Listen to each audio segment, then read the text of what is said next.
হ্যাঁ, তাহলে শূন্য থেকে বড় হইলে এটা কি হবে? বড়। মনে রাখেন, কনফিউশনটা ক্লিয়ার করি যদি আমরা, তাহলে 2p বড়।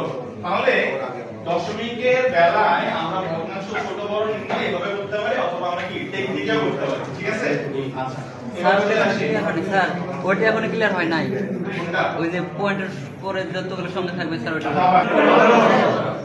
মনে বলতে দেন, 14 বড় না 15 বড়? আর ওইটা কি ছিল?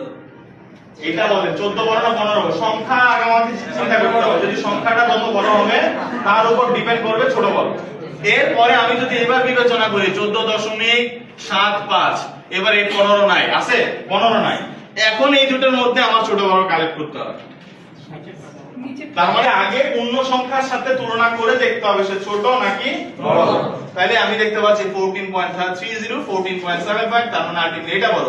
এখন কেউ যদি এসে বলে 21.30, তাহলে অবশ্যই আপনি 14 কে রেখে 21 এর দিকে নজর দিবেন, কারণ 21 একটা কি সংখ্যা? আশা করি বুঝতে পারছেন না? মিশ্র ভগ্নাংশ কোন ফ্যামিলি থেকে আসছে? সামনে থেকে ফোকাস করে দিতে তোমাকে।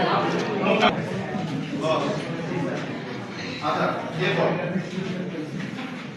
আপনারা এবার করবেন হচ্ছে একটা পাশের অঙ্ক আছে, পাশের অঙ্ক বেশিরভাগ আসে পৃষ্ঠা নাম্বার হচ্ছে 59। একটি বাসে 4 ভাগের 1 অংশ কাদায় আপনাদের বইয়ে একটু জটিল করা আছে, আমরা